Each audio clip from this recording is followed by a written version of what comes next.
get full access to RFR only on Patreon. Become a member of the RFR Patreon community to get more Rebel Force Radio. Bonus shows and content are available right now only at patreon.com/Rebel Force Radio.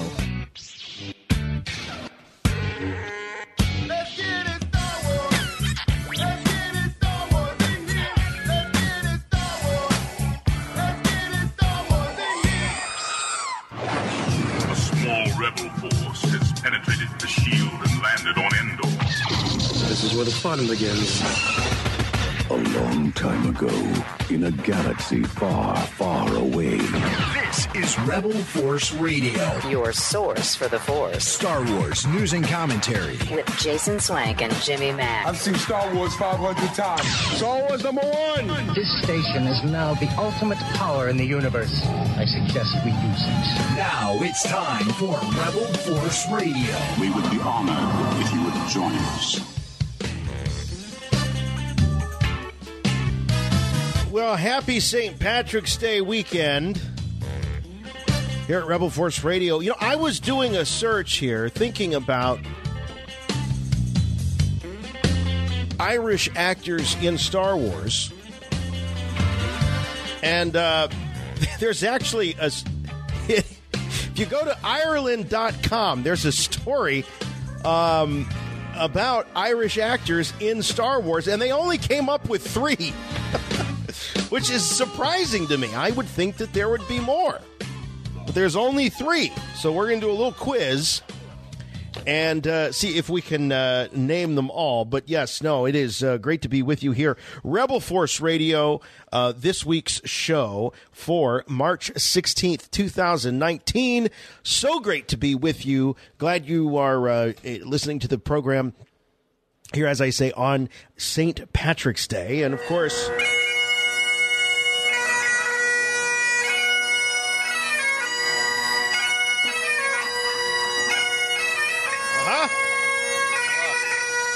Now, beautiful. All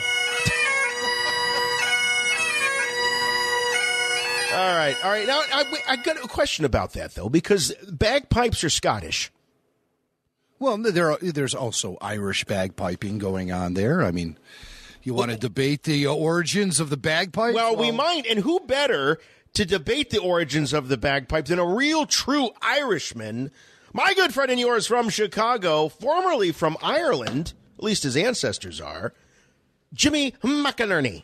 Oh, yeah, sure, you know. Here we are, enjoying ourselves on St. Patrick's Day Star Wars style. Hey, you know why bagpipers always march when they're playing their instrument?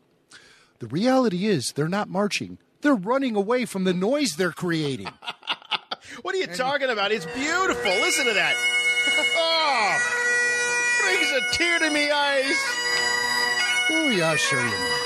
Oh, Lord, have mercy.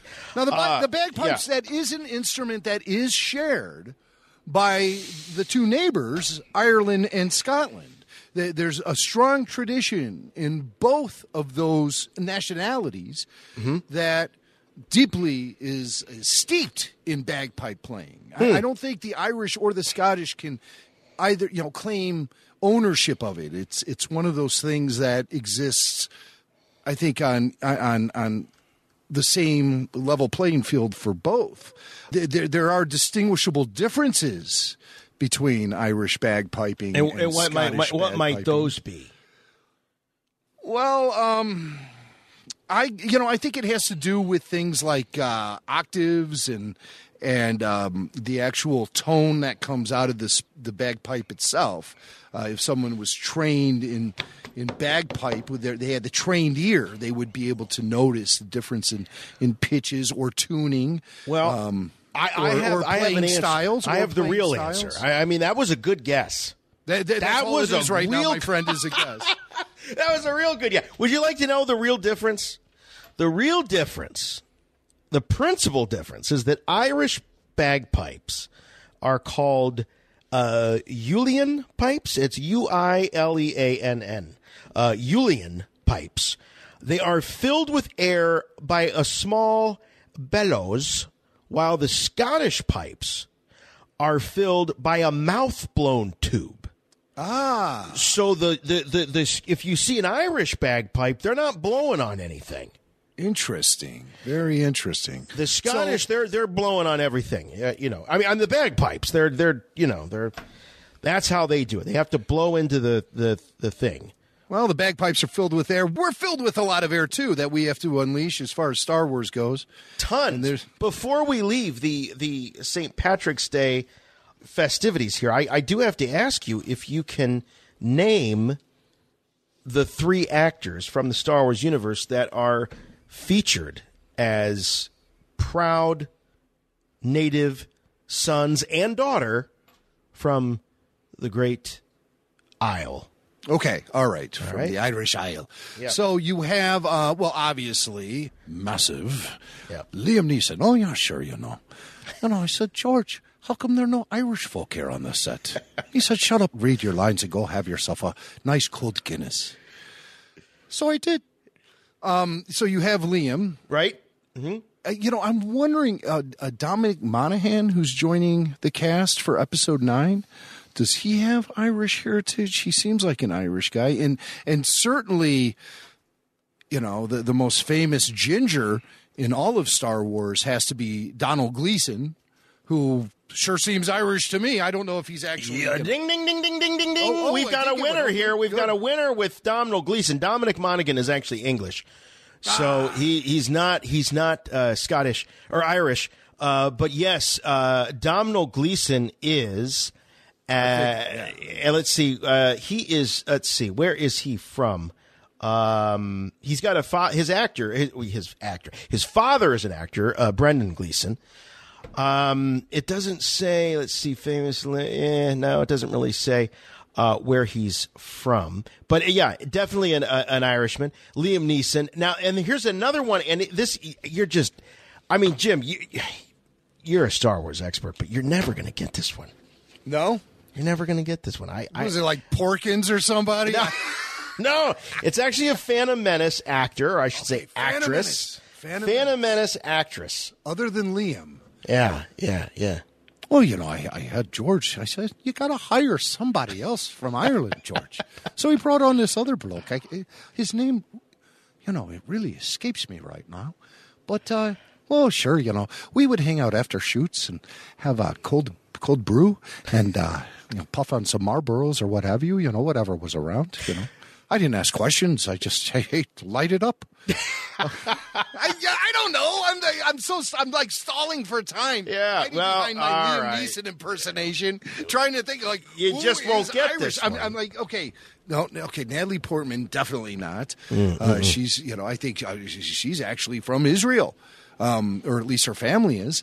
Ewan I think she was born Scottish. there, right? Yeah, Scottish, yeah. Ewan McGregor is clearly Scottish. Jake Lloyd is from Indiana. Well, I got to tell you, let me see if I can give you some hints here, okay? All right. She makes quite the explosive exit. Shmi? This is Phantom Menace. She makes quite the explosive exit. And her character is very short-lived. X-Wing pilot, or not X-Wing, Naboo fighter pilot. Yes? Am I going down? Wait, Naboo fighter pilot? No, but you're close. Because they're... Okay. You're close. I'm close to a Naboo fighter pilot, but I give up. I completely give up. I have no idea. The character is Maui, M-A-O-I. Yeah, right. Maui Madakor, and she was the captain of the Radiant 7, which is the ship that flew Qui-Gon and Obi-Wan to the Trade Federation. Oh! Yeah. Yes, okay, so she was at the very beginning of the movie. Yep. Yes. She goes, shields, and then boom, gone. Yep. So she's played by the lovely Bronagh Gallagher. Bronagh Gallagher. And she is from the walled city of Derry, Londonderry. Also, she's right there with Liam, a Northern Ireland actor. Right, step aside. We're going to go and sit down at the bar and have a good old drink.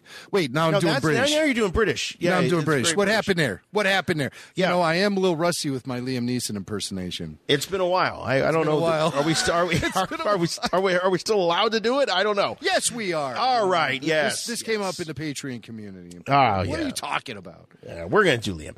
He's Qui-Gon Jinn, for God's sakes. He's Qui-Gon Jinn.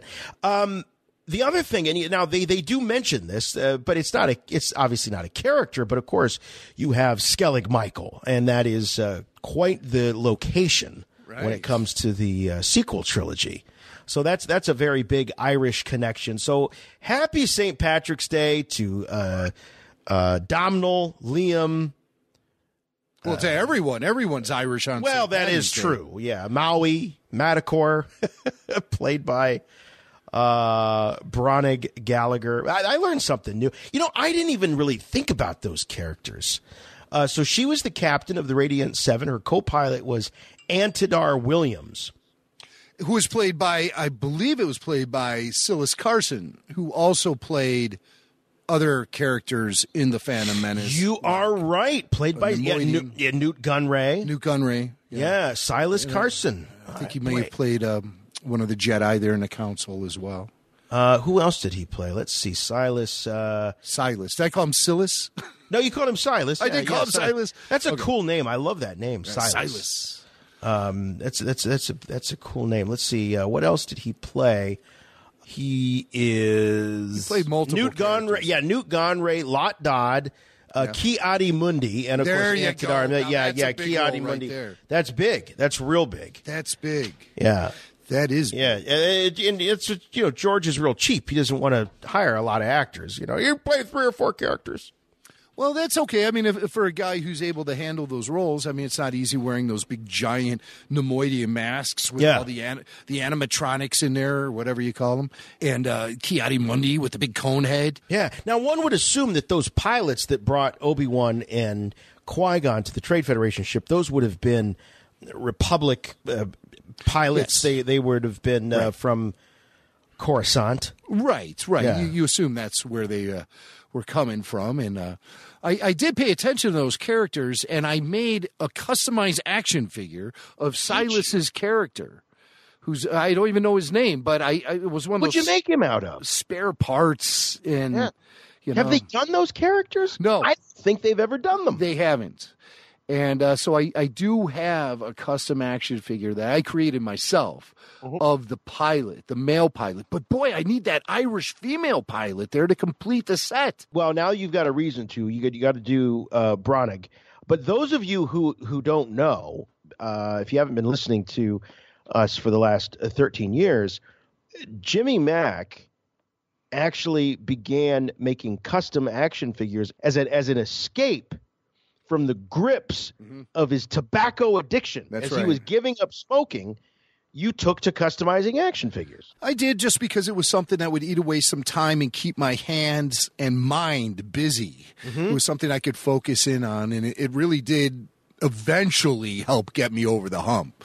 I mean, I started customizing action figures in the late 90s, and it was something I would go through almost every year, quitting smoking, and then I'd relapse. It wasn't until 2006, January 20th, 2006, I took my last puff, and never, ever again have I even had a taste, because I know just one single little taste will send me down that path. So, and listen, I smoked.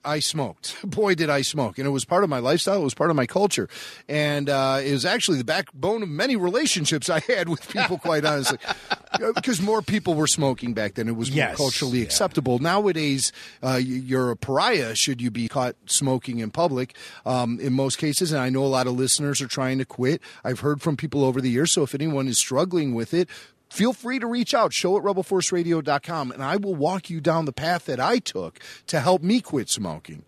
And sure, there's a lot of trials that go along with it, and it really tests your mettle sometimes. But when you're filling your time like customizing Star Wars action figures, it becomes a fun process, trust me.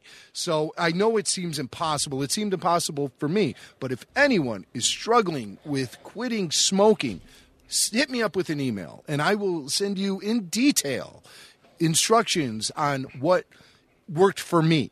Well, move over, Chantix. Yes. Chantix. And Ray Liotta.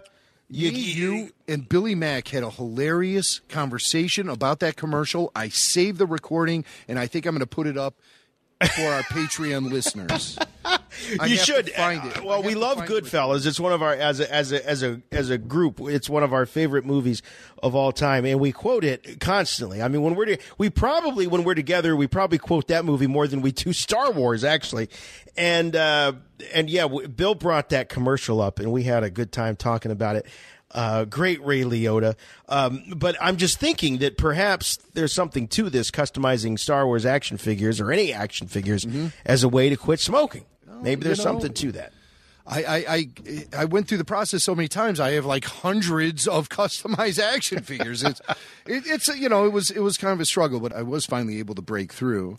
And it did get to the point where so many of the action figures that I wanted so badly, which necessitated me customizing them, Hasbro actually started making them.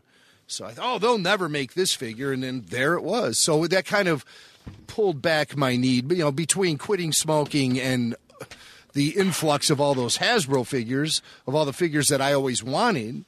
It stopped my my customizing role that I was on. But with the sequels, there are so many characters in the sequels that have not been produced as action figures, and I wonder if they ever will be. Yeah, I think you're right. I mean, honestly, I don't think since The Phantom Menace, I mean, even if you look back at the prequels, really The Phantom Menace was the one line that they continued to make them.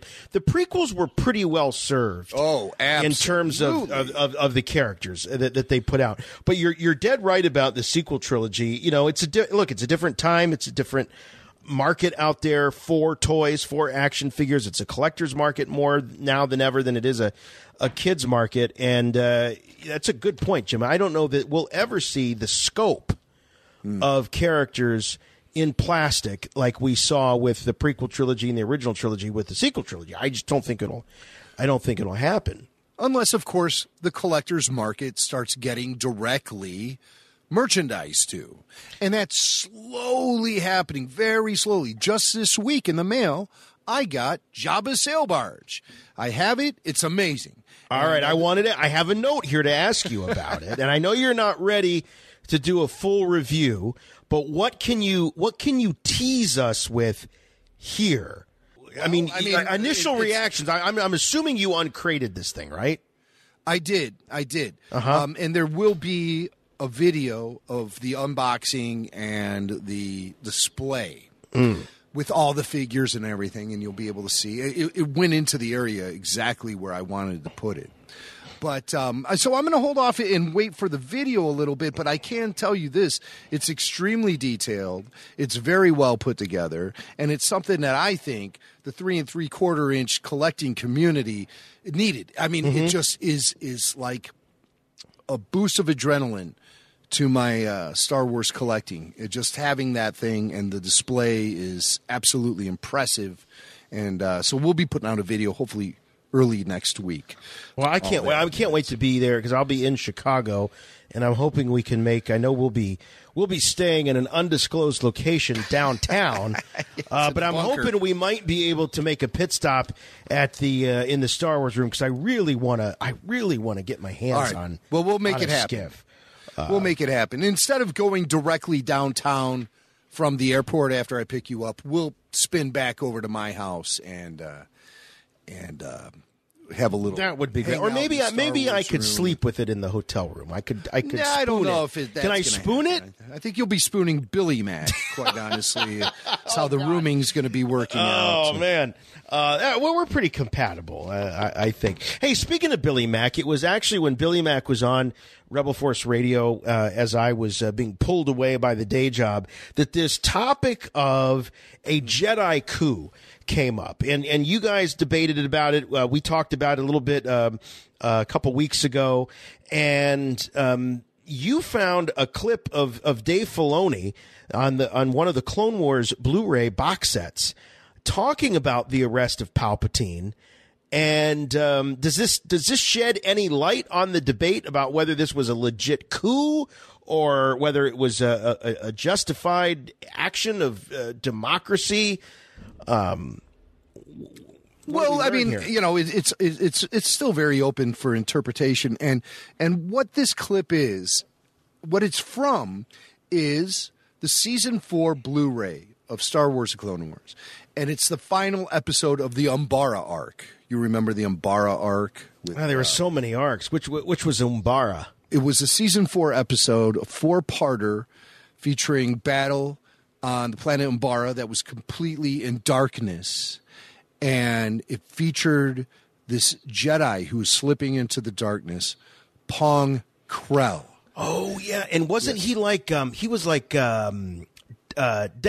Yes. Dexter Jester. Dexter Jester species. Yes, with the 4 arms. A basilisk, right? A basilisk or a basilisk? Basilisk, I think. I think I said basilisk. I don't know. A basilisk is from Harry Potter. That was the snake. So, and we know Mrs. Filoni is a huge fan of Harry Potter. So is Dave, for that matter. Yeah, he is. Yeah. So, Pong Krell, he was a general like the other Jedi, and he had all of these clone troopers at his command, and he was dipping into the dark side quite a bit and ordering his troops to do immoral things, for the good of the Jedi and everything else. And so at one point, a clone then eliminated Master Krell. He shot him. Yeah. Was it Rex? Was it Rex? No. It wasn't Rex, because the guy took the fall for it.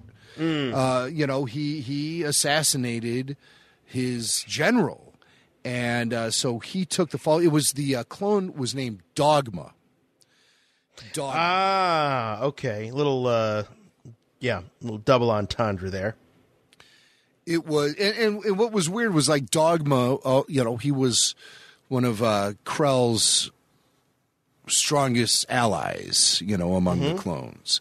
But he went and did what had to be done and got arrested for it. Okay? Yeah. So you hear in this commentary for, I want to say it was Darkness on Umbara. It'd be nice if I actually took notes on this stuff before we started the show. I'm usually better about that. But well, you were busy getting all the audio and everything. I mean, you're only one man. Jimmy Mack, you're only one man. But there was a time when I'd be able to just rattle off this information off the top of We're older now. And how long ago was that? That was like, it was like 6-7 years ago. Season 4 was like 6-7 years ago. So you had... I think it was called Carnage of Krell. Was the 4th part. He was a creepy son of a gun. He sure was. I remember that. Yeah. He sure was. But so with the assassination of the general, it promoted some discussion about Mace Windu and the Jedi going in to arrest the Chancellor among Dave Filoni and some of his crew members. He's sitting there with artist Killian Plunkett to his left. Keith Kellogg was also there, and some other dude who I hope forgives me for not remembering who he was. But there's the 4 of them, and they're talking about this episode. Dogma murders the Jedi General Krell and has to pay the price for it. So Dave is the one who draws the connection then to the events in Revenge of the Sith. It's my belief, and we showed this in the end of the episode, that after Dogma shoots Krell, the military police, they still arrest him. Oh, yeah, they totally do. There has to be a whole trial. They have to look into the whole thing. Sure. I mean, and that feeds into also, so the Chancellor. You know, and for those kids that haven't seen Revenge of the Sith, don't watch the spoiler part. But for the Chancellor, and when Mace Windu and the Jedi go to arrest him, can they just execute this guy? Yeah, I see. I mean, he's essentially the head of the entire Galactic Senate. I mean, you just can't walk in and kill him and say, well, he was a Sith Lord, because what does the Senate care? They're like, but the trains ran on time. Yeah. I mean, if Mace Windu killed the Chancellor, Mace Windu gets arrested. You know, it's a very complex world. And while, at the end of the day, it's a fairy tale and very black and white, Luke in the end, it's a personal vendetta with his father and the Emperor at the end. Boy, I love what he says there about the Senate doesn't care, and that came up in our discussion. All three of us kind of conceded to the fact that we don't know exactly how the political class would react to this whole Sith business. That would be hokey religions and nonsense, probably to them, or dogmatic, differences. It wouldn't be necessarily hokey religions because obviously the Senate of the Old Republic was very familiar with the ways of the Jedi, but would they care about the denominational differences, which is how they very well may view Sith versus Jedi? Yeah. Well, I mean, I really think in reality that's the only way you can look at those differences. Now, of course, their religious views have massive impact on all of civilization. So you don't see that in typical earthbound religion, or do you? Of course, of course. So you see, it's of course we're pulling for Mace Windu and the Jedi. We want them to go in there and arrest Palpatine or kill him, and because we know what's right or wrong. We know more than what the characters in the movie know, any of the characters.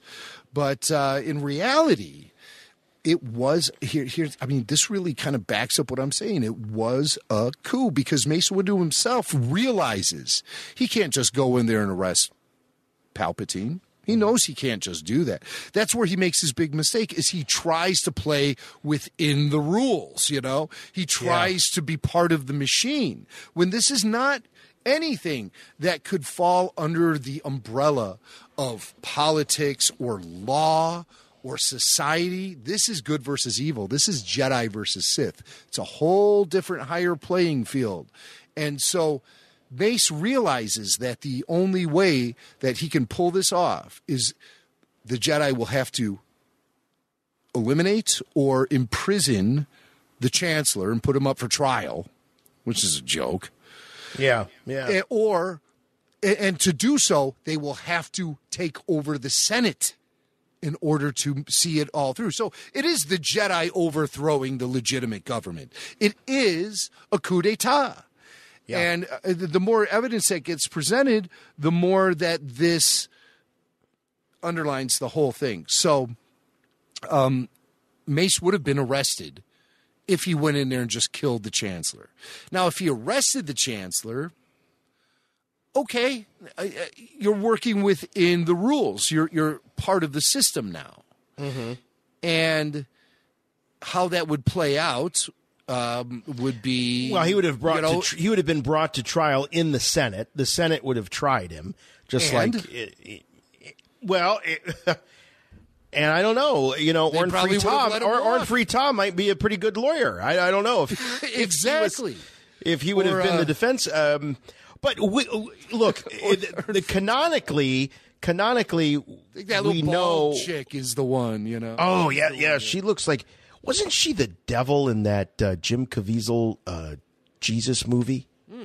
Didn't she play the devil? I don't know that. I think it's the same actress. Creepy character she is, though. Yeah, she creeps me out. Because I remember in that Caviezel Jesus movie, what was that? The Passion, the Mel Gibson one. The devil was a woman, was a bald lady. It was the same actress? I feel like it was the same actress because I think she plays creepy bald lady like in every. Oh, that's just her thing? That's her thing, yeah. I seem to recall that actress being in attendance at Star Wars Celebration 3 in Indianapolis. And she definitely had this punk rock vibe about her. Oh, I could see that, yeah. With the shaved head. Yeah. And, I remember her kind of carrying on sort of like a punk rocker when I was around her in that autograph hall. And I need to, because I think we're just sort of talking open-ended here, so I want to give her character. Give her the credit. Sly Moore. Sly Moore, yeah. Played by Sandy Finlay. Now, does she have a credit for Sandy the Finlay? Passion? And I'm looking at her IMDb right now. It's very limited. However, she did appear in Mad Max Fury Road. Oh, I could see that. As the treadmill rat, uncredited. But no, she wasn't in that Jim Caviezel Jesus movie. No, I don't think so. All right, I don't see very, very similar look. She showed up, had a bit part in Farscape, an episode of Farscape. Another, I think she was, it says uncredited, which to me usually means extra. So, in Moulin Rouge, which is a Star Wars tie-in, if you consider, Ewan McGregor. Eccentric, wealthy, lesbian club attendee, uncredited. Okay, all right. But she was also uncredited. That's a very specific role there. She was also uncredited for her role as Sly Moore in Attack of the Clones. Yeah. And then she has, it's all bit parts, just bit part after bit part. But she's known to us as Sly Moore, the bald. Sly Moore, and she it certainly makes an impression because I've never forgotten her. So something else. She was an action figure. I'm very happy to have that in my collection. But something else just occurred to me, and that is when you read the novelization of Revenge of the Sith. I don't know if it was brought out in the comic book or not, but there's a moment when Palpatine, and I feel like they were going to allude to this in the movie, and there's kind of elements of it, but Palpatine throws on some sort of recording device. And he plays verbally. He's playing the role of this, elderly statesman who is being, who's being overthrown. When he says it's treason, then and he's recording this because in the novel, I believe they end up reviewing this footage, perhaps, and right, yeah. And I think all of his wickedness was removed from the final recording. Yeah, where he's all of it. Twisting around in the air with a lightsaber, hissing. He hisses. Yeah, yeah. I love that scene. That's so great. But that's when the what is hitting the fan. At that point. I do have an example here from the Revenge of the Sith novelization. This comes from Chapter 10. And I'm using the audiobook here. It features Mace, Yoda, and Obi-Wan as they debate the ethics and, the moral question about Jedi doing what Mace was suggesting, going in, busting in, arresting the Chancellor, and taking control of the Senate. So they have a little debate about that. And so this is a couple of minutes here from the audiobook, written by Matthew Stover, narrated by Jonathan Davis, and available now at audible.com/RFR. And you can go and get that audiobook and all kind of good stuff from Audible. But this is from the Revenge of the Sith audiobook, Chapter 10, Jedi Debating whether or not it's a good idea for them to go in there and bust the Chancellor. Palpatine may be about to do what the Separatists cannot. Bring down the Republic.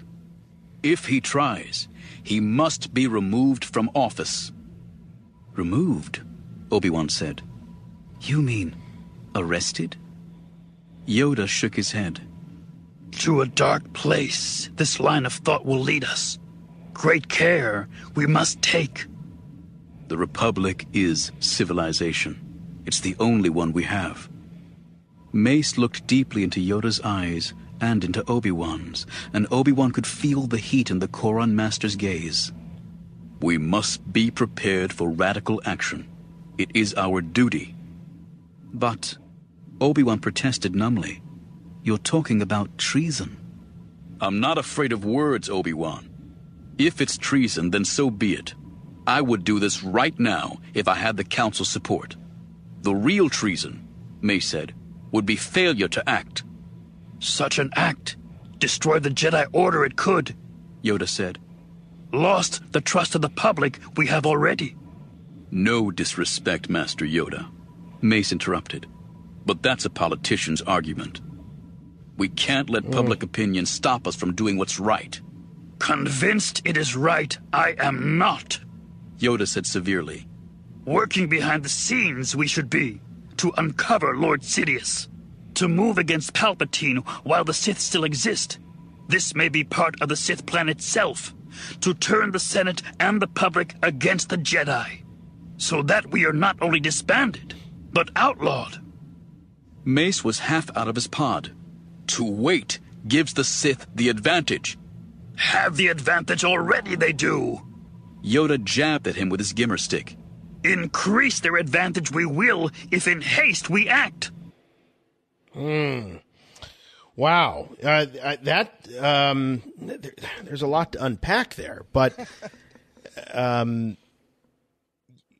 I can't remember where it goes, because at some point Mace decides to just go through with it. I don't know if he ever got Yoda's blessing or not. Okay, they base everything on capturing Grievous. Right. And the plan is, and this is suggested by Obi-Wan in the novelization, the plan is to put all the Jedi focus into finding Grievous, because they didn't know where to find him. Mm-hmm. And they realize that with Dooku out of the picture, once they take away Grievous, they fully cut the head off the serpent, and the war will essentially be over at that point. So they're putting all their eggs in the Grievous basket. Then Darth Sidious will expose himself. He will reveal himself. Yeah. He will do something, because he's the last one standing. Yeah. They figured that it was a this is going to smoke him out. Right. That's what Obi-Wan was suggesting in the novelization. Yeah. Okay. So Mace just acts upon his own guidance, his own authority, once Grievous is captured. That's not part of the plan. Part of the plan is wait for the Sith Lord to reveal himself. But when Anakin comes back and tells Mace, who's on the way to go demand that Palpatine turn over his emergency powers, he tells Mace that Palpatine is a Sith Lord. He's revealed himself to Anakin as a Sith Lord.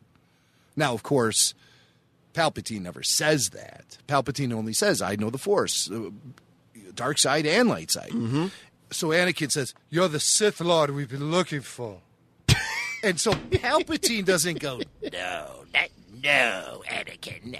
He just keeps tempting Anakin with this idea that if he accepts Palpatine's knowledge, he'll be able to save people that he loves from dying, most notably Padme. Mm-hmm. One of the greatest moments in Revenge of the Sith is after Palpatine delivers that line to Anakin, he smiles at him. And it's such a Mr. Burns smile. Yeah. I mean, it just reeks of just like slime. I mean, slime is coming off the film screen with Ian McDermott up there smiling that way. That's probably why Ian walks around with a goatee these days. He's trying to mask that a little bit, All the slime. The slime. He's got the slime. He is the slime. And so so Anakin tells Mace, and then Mace says, okay, well, I'm going to get my boys, and we're going to go over there and shake this guy down and bring him in and demand justice. But Mace is still acting outside of any realm of authority, and he is applying his own authority. Yeah, he would have to go petition the Senate to get the permission to do this. Absolutely. Because the Jedi actually work for the Senate. They don't work for the Chancellor. Right. And the one thing we do know about intergalactic politics in the Star Wars universe is that the Republic operates under the umbrella of democracy. That is one thing we know for fact. And a democracy does not work if a general in the military is acting on his own to overthrow the duly elected head of the government. Mm-hmm. Mm-hmm. Okay? Imagine that happening. Imagining a general without any authority going into the White House and removing the president. Oh, I can imagine it. Well, okay, but I'm just saying it doesn't matter. Any point in history. I'm not talking necessarily today. I'm just talking in the realm of reality. Since the United States was established, the idea of a general on his own authority, without any approval from the military, the government, the Senate, the politicians, anyone, I mean, just on his own, decides he is going to take 3 other generals with high-tech weaponry, go into the Oval Office and remove the President of the United States and put him on trial in front of the Senate. And to do so, those 4 generals also take control of the Senate. And how would the Jedi take control of the Senate? That is what they talk about. They talk about, well, we'll have to take control of the Senate until we can get this all figured out. How is the Jedi going to take control of the Senate? They'd have to use force. It would be an extension of the bloody coup that's already gone down in the Chancellor's office. Yeah, and, and a lot of this is by design. He is pulling, Palpatine is creating the circumstances which is going to pull the Jedi off of their spiritual high horse, right? The formal authority or the moral authority that they have is going to be wiped out because he's dragging them down into the depths of politics and corruption, and they're all going to look like they're all part of, they're all at the same dance together. It was Bill who said last week, separation between church and state is the only way that those two bodies can coexist, is just by being completely separate of each other. And that is the case in the galaxy far, far away. Yeah. That's why the Jedi fail. That's why the Empire rose and why darkness overcame the galaxy, is all because you cannot marry church and state. It can't happen. So I don't mean to extend this debate. I mean, we closed the book on it last week.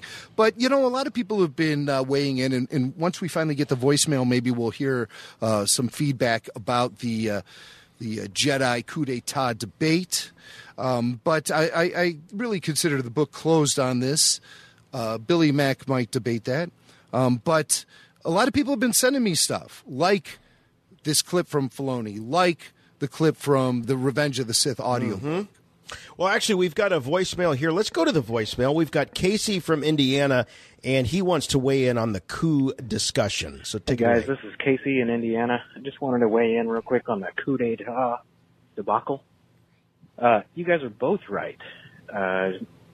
You guys can calm down because you're both right.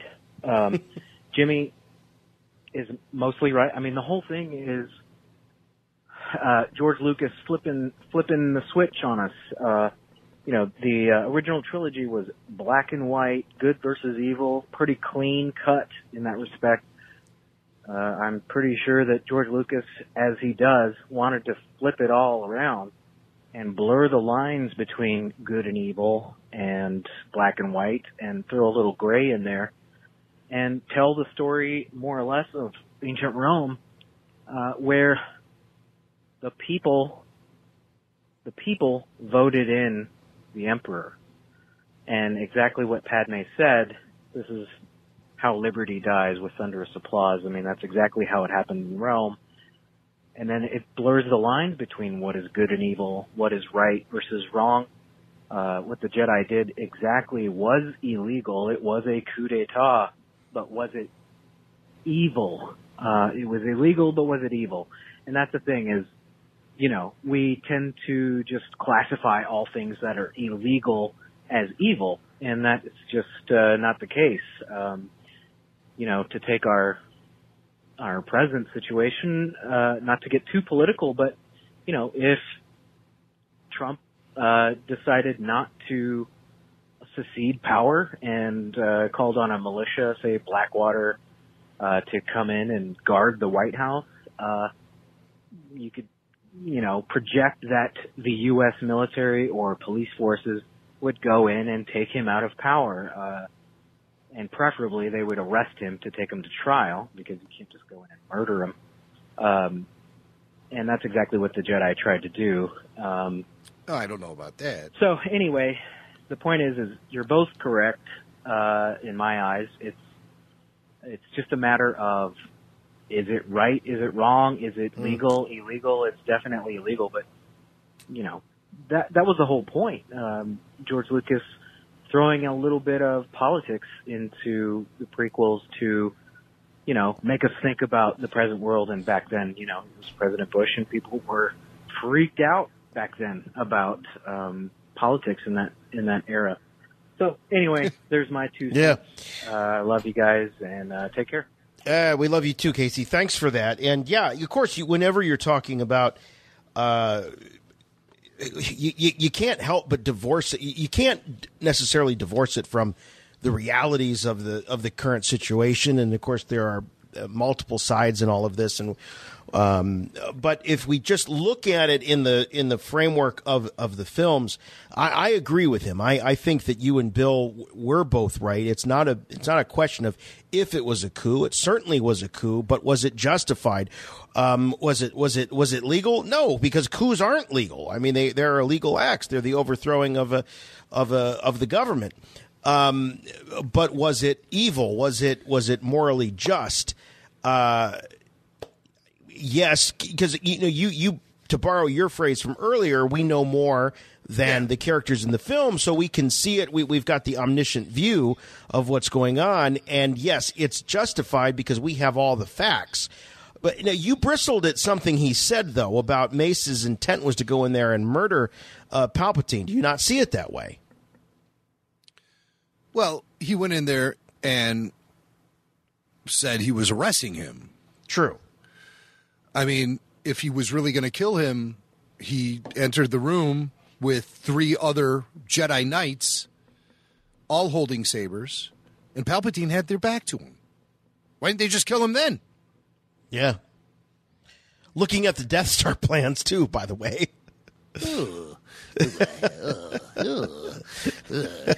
You under arrest. Yeah. This is treason. No, what they should have done is open the door and done a big force leap with sabers ignited and just all 4 of them. Should have filleted him. Yeah. They should have had well, instead, Palpatine. he takes the first 2 out immediately. Immediately. Like they didn't even know it was coming. No. Now, come on. Because they went under the guise of law enforcement, which was the biggest mistake for them to do. They went in there and tried to arrest Palpatine when they should have busted in there with 100 of them and killed him on the spot without giving him time to even drop the saber out of his sleeve. I'll tell you a story I would like to see. And there might be those out there that say, well, that would be kind of boring or whatever. But I would love to see, at what point did the government and the Jedi come together and say, hey, I think we should work together. You have talents, we have talents. I think we can be of mutual use to one another. Yeah, how did that happen? Yeah. Who's the idiot who opened up that door? Well, on both sides. They probably wanted free rent or something. It could be. Yoda probably would remember. I'm sure he would remember. He's probably the one who did it. Yeah. Although they say for 1,000 generations. Ben says, so that's a long time. Way before Yoda's time, for sure. And a generation is what? A generation is 30 years? Yeah. So 1,000 generations, that'd be 30,000 years. That's a long time. It's a real long time. I mean, nobody remembering that. Now, the one thing I did bristle at, and that was a very good voicemail. I want to make that very clear. Very smart, very well thought out, and applied some real world stuff into it, which is not like necessarily the path we always go down here on the show, but it's fair enough considering what we're talking about and applying real world politics and law into what we consider to be a democracy in a galaxy far, far away. The thing I did bristle at, though, is he said if the president boxed himself up in the White House with a militia of his choosing, then the army would act. And yeah, I agree with that. Of course they would. Palpatine doesn't do that. He doesn't do that. Well, that's true. Right. He's not hiding behind the Clone Warriors. No. He certainly isn't doing that. He's using that as a military force. That is the army of the Republic. And the Jedi, of course, are incorporated into that as their generals. But Palpatine doesn't hide behind that. He uses it and puts it all together. He blends it all together. But it's not like he is using the clones or the Jedi to separate himself from the other aspects of the military. So I don't see what the crime is. What they should have done is what Obi-Wan was suggesting in the novelization. Capture or kill Grievous, and then the Sith Lord will reveal himself. Mace skipped the second part of the plan. He didn't wait for the Sith Lord to reveal himself. He went in there and forced the issue. And sure, yeah, I guess the Sith Lord did reveal himself, but too little, too late at that point. There's no question that Palpatine, who was very, very smart and was playing, three-dimensional chess, while the Jedi were stuck on, two-dimensional chess. Chinese checkers. Maybe. I mean, they weren't even playing the same game. They weren't. That's absolutely true. They weren't playing the same game. But when he revealed himself to Anakin, he knew that Anakin was going to rat him out. I mean, he was laying so much bait out there.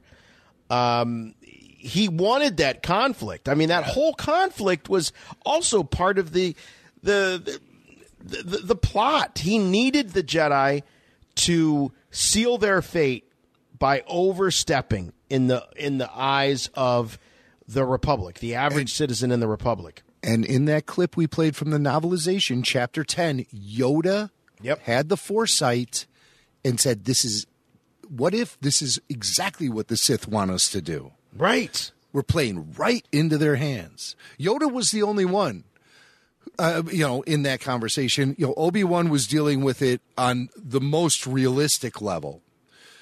How can we smoke this guy out? He's using his skills as a negotiator and a detective, and he wants to smoke out the Sith Lord. Mm-hmm. Mace feels it in the Force, and so you're not going to talk him out of anything. He trusts his connection with the Force, and the Force is telling him that the dark side surrounds the Chancellor. And so he most likely must be the Sith Lord. When Anakin comes and confirms that, Mace isn't going to wait around for a committee. The Force is guiding Mace at that moment. Yep. But Mace isn't thinking. Mm-hmm. You can't just give yourself up to the Force like that. You don't just close your eyes. Yeah. No, you have to think. That's an important element in being an individual and having free will. The Force does not strip you of free will. And that might be a message that has been coming across in the sequel trilogy that I think is inconsistent with the previous two trilogies. You are always responsible for yourself. Darth Vader talks a lot about with Luke. You cannot deny your destiny. Right. You must, all that, fate and all that. But Luke defies that and proves Vader wrong. Mm-hmm. You have to take some sort of accountability for yourself as a Force user in the Jedi universe. Yeah. You can't just close your eyes and let the Force guide you. That's not how it ever has worked. There is accountability. There is individuality. There is free will among the Jedi. And we see it all the time. We see it with Mace Windu. He is exercising his free will because he believes the Force is guiding him to go in there and confront the Chancellor in the way he does. Yeah. And you can imagine, being a Jedi, committing your life to the Force, that could be very confusing, I think. But it's Qui-Gon Jinn who sees right through it. And that's the difference between, like, the living Force and the cosmic Force and all of that. Oh, sorry about that. Oh, we just took off to light speed. We sure did. This conversation itself has taken off into light speed. The last 3 weeks have promoted some of the most realistic, honest, down-to-earth analysis and discussion about Revenge of the Sith that I've ever been involved in my entire life. And I'm really grateful for it. A lot of people said, it's the sibling rivalry that brings us all to the forefront. Well, maybe it is. Maybe it is. Maybe me and Bill have been having conversations, debates, and arguments about this for the last 40-plus years. Maybe we have. Maybe since we were little kids. And so it's kind of fun to bring all that stuff out here on RFR and have everybody else then contribute to it, too. Because I'm pretty sure right now, I feel pretty satisfied that we have milked this cow, But But still, I think other people have different interpretations as well. So keep them coming. Show at rebelforceradio.com or fill up the RFR voicemail hotline at 1-708-320-1RFR 1737. And we might feature some of your voicemail here at the end of the show or in the upcoming weeks. Yes, and to quote our favorite scoundrel, "That's not how the Force works." There you go. Good old Han. Good old Han. All right. Okay, I've got a note here on the show rundown. This goes back several years, which is one of my all-time favorite Star Wars in pop culture moments here on Rebel Force Radio. So has this shown up again? And I'm talking about Modern Family, great show on TV, and Cam talking about Shorty Robe Luke. Okay. What's going on with this? All right. Well, I just wanted to bring this up. This is sort of like a public service announcement, maybe. Okay. I saw some dialogue somewhere in social media, and they were referring to the conversation we were having about Toy Fair 2019, and we were breaking down all the reveals and talking about our opinions about all of that stuff. Mm-hmm. And I believe the topic of big head Han and short head Han came up. Yes. Mm-hmm. Mm-hmm. And so somebody was referencing our conversation and said, I hear about all these variants, when I listen to RFR, big head Han, short head Han. This all went right by me. Telescoping lightsaber, Shorty Robe Luke, yada, yada. And so I'm like, whoa. Shorty Robe Luke? Okay. We have to take responsibility for this now because we've put this out into the atmosphere. I just want to clarify something. Shorty Robe Luke is not an action figure variant. What Shorty Robe Luke actually is, this is an old joke that, this has kind of become an inside joke with us here at Rebel Force Radio, and I don't think we ever go back and say, remember from that episode of Modern Family 8 years ago? But I think it was around 2010. I don't remember the exact name of the episode. But Cam, and who's Cam's better half? It's Mitchell. Cam and Mitchell. Yeah. Okay, Cam and Mitchell. In my book, one of the funniest all-time sitcom couples. I mean, these guys are hilarious.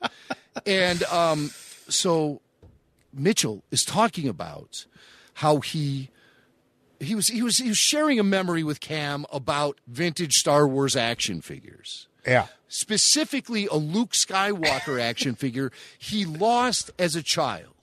Yeah. And so let's play the audio and then discuss Shorty Robe Luke.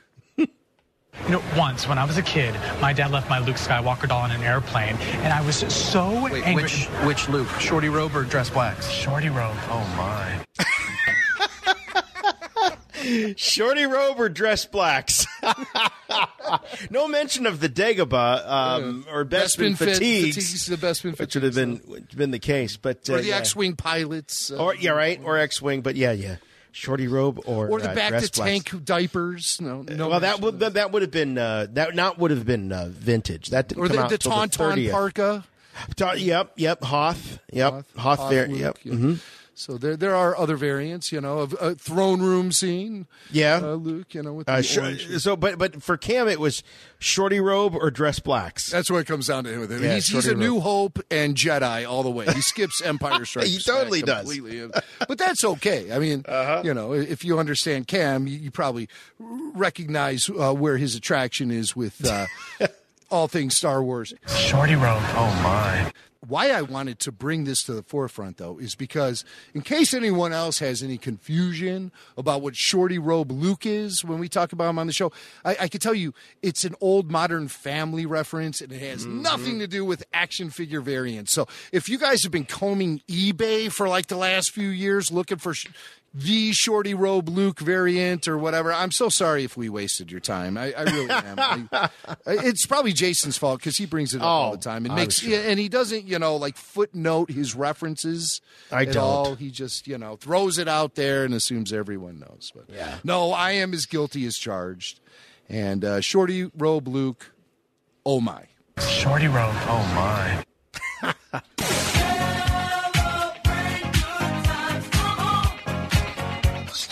All right, Star Wars Celebration just a couple weeks away.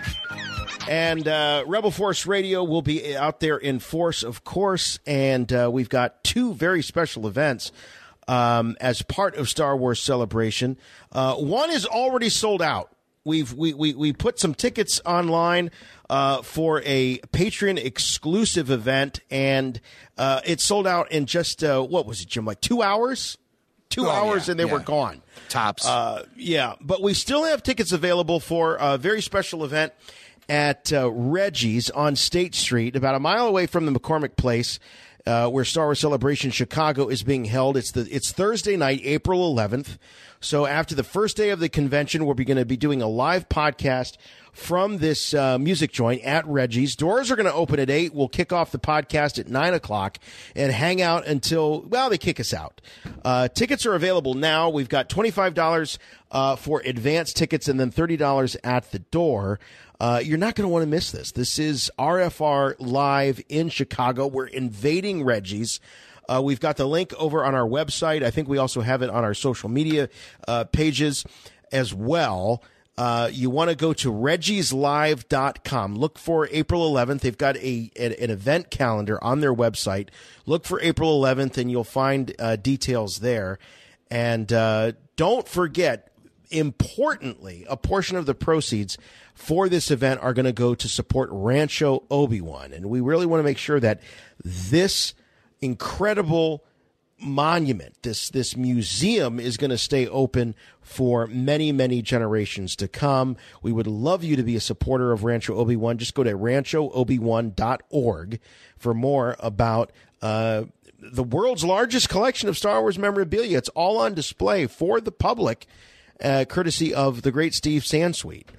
And Jim, I know this is, we talked for many years about Star Wars Celebration coming to Chicago, and here it finally is. I mean, is it hard for you to imagine that, you're a wily veteran of Star Wars Celebrations, that this thing is literally coming to your back door? Yeah, it's there is a certain bit of surreal quality to this event coming to Chicago. I've already been bracing friends and family, telling them to be on the lookout for stormtroopers and Darth Vader downtown, just because you have to understand the official hotel block for the convention is, they have the hotels right next to the convention center, but then they have hotels scattered all throughout the Loop, the Loop, which is the downtown area of Chicago. Mm-hmm. And it's just all scattered throughout. And so I think Star Wars is going to be extending its presence all the way up north through the city to Lincoln Park and maybe even further up north. It's going to be more than just a downtown event. It's going to expand even beyond the confines of the Loop. But I think downtown is where you're going to see a lot of activity.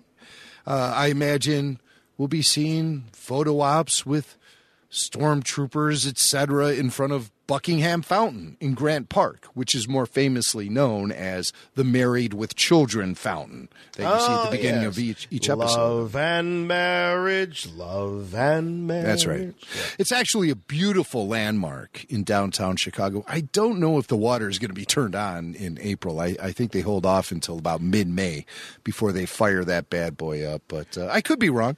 I could be wrong. Now, Jimmy Mack will also be doing tours of the area of Chicago where the George Lucas Museum was going to be. That's right, yeah. We will be having tours. Exclusive, extensive tours of the tar and asphalt parking lot that's adjacent to Soldier Field and the Field Museum. So, we'll be there. Yeah, just soaking in the culture, baby. And all of the great artistic treasures from George Lucas's private collection. Not. It's a parking lot. It's a parking lot. So embarrassing. Paved paradise put in a parking lot. as the song goes. Yeah. Oh, he would have built that museum there, and it would have extended so much green space along the lakeshore where that parking lot now sits. Yeah. And all the parking then would have been underground where it should be. All right. Well, let's focus on Reggie's. ReggiesLive.com. That's the website. Reggie. So we're going to have a great time at Reggie's. I mean, it's going to be really great. We're upstairs in the music joint. Mm-hmm. And Reggie's is a fantastic music area, a great complex, all kind of cool things happening at Reggie's, and we're going to rock the place. So, yes, it is a rock venue, and we will rock the place. So, hoping to have some music, Glenn Nelson, Din from the Souls, possibly. I've still not gotten a confirmation from him yet. But Glenn says he's in. Chris Mocht, he's always lugging around musical instruments. My son Michael will be there. He's a blues musician. So we're going to have a lot of fun. And more than just music, too. We're going to be doing a nice, lengthy podcast. And you never know who's going to show up at those events when we do them at Star Wars Celebration. And we'll just be having a good old time. And like Jason said, a portion of the proceeds is going to go to our friends at Rancho Obi-Wan. We've donated money there at previous Star Wars Celebrations on behalf of our Patreon audience. This time we're going to be doing it on behalf of all of our great Patreon community members and everyone who listens to Rebel Force Radio, because this is going to be a wide open event. Reggie's Live. Tickets are still on sale now. I think they're going to pack the place. So they're going to want to squeeze every inch of room and space in this building. So you want to get your tickets now, because something tells me it is going to sell out as we get closer to the event. Quite honestly, I'm surprised it hasn't sold out already. It's a much larger venue than where we're having our Patreon exclusive event. And that, like, Jason was saying, that sold out in just a couple of hours. So let's pack Reggie's if we haven't already packed it with the ticket sales already. And you'll be having a great time, a perfect way to wrap up the first day of the convention. Thursday night, we'll have a lot to talk about, and we want everyone to be involved. We will, which has now become a RFR remote tradition. We're going to have a microphone for you guys. It's going to be right there in front of the stage, so you can just walk up and talk to us at any point during the show. So we're going to have open microphones, audience interaction, surprises, music, drinks, 21 and over. And believe me, I'll be having a few pops at night. So don't you even think twice about it. Come out and party with us at Reggie's. I can't stress the party part about it enough. I think John Marcoux is coming out, Wendy Snyder. And like I said, there'll be some other surprises too. So please join us. That's April 11th. It's going to be a heck of a time. They announced that there will be, which is no surprise to anybody, that there will be an Episode 9 panel. That's going to be held on Friday. So we're going to be all together Thursday night, the night before that. Speculation is going to be running rampant, running wild. We can't wait to hear what you all think is going to be revealed at the panel. Who's going to be at the panel? Well, Kathleen Kennedy and J.J. Abrams are already scheduled to be there. But they have promised other special surprises and guests. Are we going to see Daisy? Are we going to see Oscar, John Boyega? Yes. Are we going to see Mark Hamill? Maybe. I don't know. We'll see. He might. I heard from a guy who's really closely involved in that whole autograph hall world at conventions, and he does conventions internationally. And what he's been hearing is that Mark is not going to be at Star Wars Celebration. But maybe that's just in terms of signing. Mm-hmm. I don't know if Mark's going to put himself through all that. I just would find it really hard to believe that we're talking about the end of the Skywalker Saga, the whole thing wrapping up with Episode 9. And this is the last celebration before that. You're going to have Mark Hamill there, at least showing up in a panel. Yeah. But we'll be talking about that Skywalker Saga thing here. We've got some quotes coming up later on from Oscar. This is the end of the Skywalker Saga. Isaac, that's his name now, because he can't say his name without saying, and it's the end of the Skywalker Saga. Yeah. Well, that's all coming up. But you're hearing, Jim, that no Mark Hamill. That would be something pretty crazy. I mean, Mark's been a fixture at Star Wars Celebration since what, 4? No, wait. Was that 5? No, I think he first showed up. Was it at the Europe one? The first Europe one, I think, kind of opened the door for Mark. And I think he enjoyed that so much, then he started becoming a regular at these events. The first one I saw him at was Celebration Japan in 2008. But I think it was the very first Europe one. Now, my memory's a little foggy on that. But listen, I think that Mark will be in Chicago for the panel. I hope he will be. And I hope he does his own panel. But the Hamill panel. But I don't know if he's going to be signing, and the information I'm hearing is that that's not happening. He's not going to be signing. He's not going to be doing photo ops. Mm-hmm. But so much can change. I mean, like, if money talks. That's money true. Talks. That's true. And I think it's really essential you have Mark Hamill making an appearance, having his presence known in some way at this convention, promoting the end of the Skywalker Saga. Yeah. You got to have Mark Hamill there. You just got to. All right, we're going to switch gears here. We got headlines coming up. You don't want to miss this.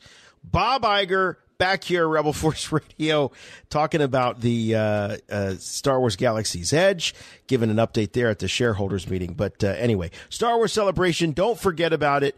Reggie's Live, REGGIES Live.com, and get on that concert calendar and check out tickets for the April 11th live RFR at Star Wars Celebration Chicago. May the Force be with you. May the Force be with you. May the Force be with you.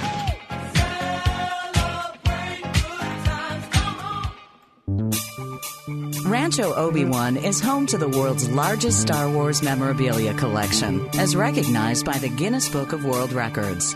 Become a member of Rancho Obi-Wan right now to get exclusive access to tours of Rancho Obi-Wan hosted by Steve Sansweet, invites to special events, and more. Plus, you can also make a difference and help Rancho Obi-Wan grow with a simple donation of $1 or higher. Visit ranchoobi-wan.org now to get the latest news, become a member, or make a donation. ranchoobi-wan.org. I have good news for you, my lord. That's good news. Come closer, I have good news. All right, as I said, the 2019 annual meeting of shareholders for the Walt Disney Company, just last week, it was in Kansas City, and Jimmy Mack, our microphones were there. Yes, they were. We have microphones planted in just about every major metropolitan area throughout the United States and beyond. And this time we actually turned them on, and they were recording Bob Iger's big meet and greet with the shareholders out in Kansas City. This is something that's an annual event for Bob and the shareholders. He has a big meeting with them, and the Walt Disney Company's 2019 annual meeting of shareholders went down last week. And Bob talked a little bit about Galaxy's Edge and made a big announcement. I've got some very exciting news to share with all of you. We're nearing completion of Star Wars Galaxy's Edge in Anaheim and in Orlando, which are by far the largest lands that we have ever built. And the excitement and the anticipation for these lands just unbelievable. And in light of the tremendous demand, we're going to let guests explore those lands a bit earlier than we had originally planned. And so I'm happy to announce that Star Wars Galaxy's Edge is going to open up at Disneyland on May 31st, and then at Disney World on August 29th. Now, wait, there's more.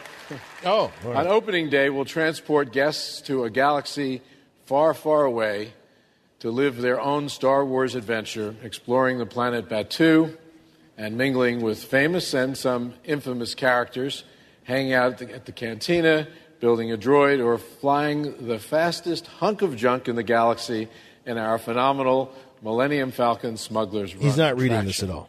And that's just the first phase. We're going to have a second big opening later in the year when we debut the land's second big e-ticket attraction, which we're calling Star Wars Rise of the Resistance. This is the most technologically advanced and immersive attraction that we have ever imagined, and we're pushing the limits of imagination and innovation. We'll actually blur the lines for our guests between fantasy and put them sort of right and reality, and put them right in the middle of the rebellion and give them an active role in a fight against the First Order. Wow. All right.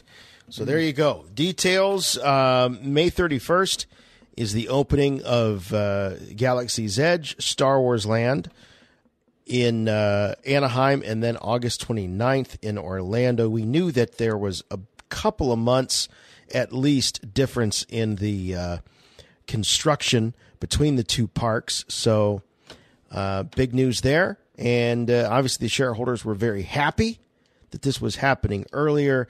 There was some press that came out for it, and we'll be talking about it more and more here on the program as we get closer to those big dates, and once people actually have an opportunity. And I don't mean media people, I mean real people have a chance. That's the difference. Let's hear what the real people think about this when they have a chance to get out there and take a look at this stuff.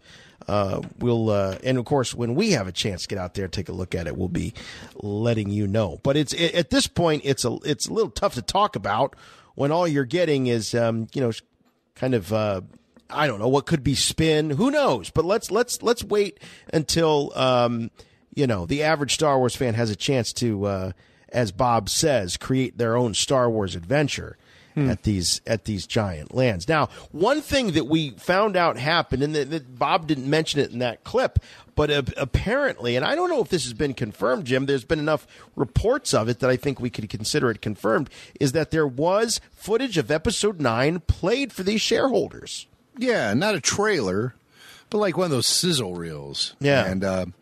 And so somebody took to Twitter talking about it, a dude named Scott Ladewig, and he was there in attendance, and he broke it down. He said, we saw a blockade runner in an abandoned-looking hangar.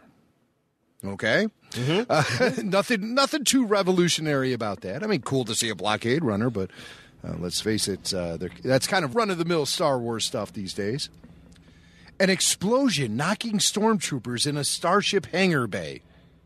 Again, nothing really new. I mean, how many times do we have to see that hangar bay explosion with bodies, being pulled by wires? Well done.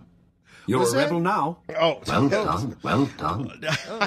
You're a rebel now. I didn't mean that one. I meant this one. Ready, aim, and fire.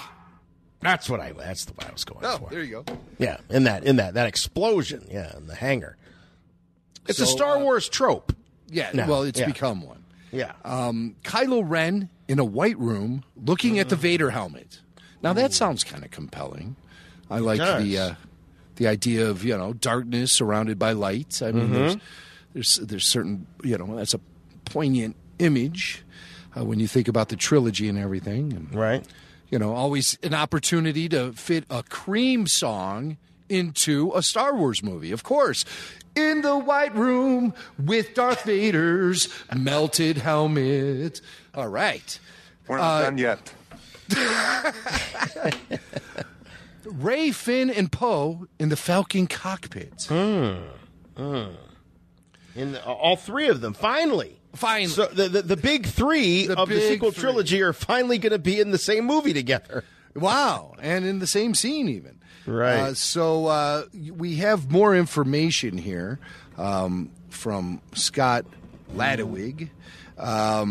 He's being asked questions here about hey, you just don't throw that out onto Twitter, right? Without a million questions coming in your direction. So people started saying, hey, what's up with Kylo Ren?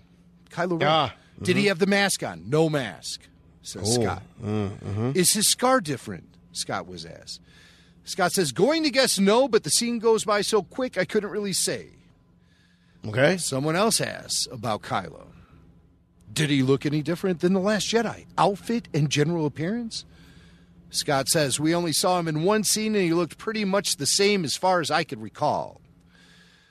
More information about Kylo. He was in a room like the Rebel blockade runner, bright white, and he's looking down at a box or container. It opens up and reveals the charred Vader helmet. Ooh. And he also thinks that he draws a comparison between Kylo in the White Room, sort of saying it harkens back to Vader in his meditation chamber.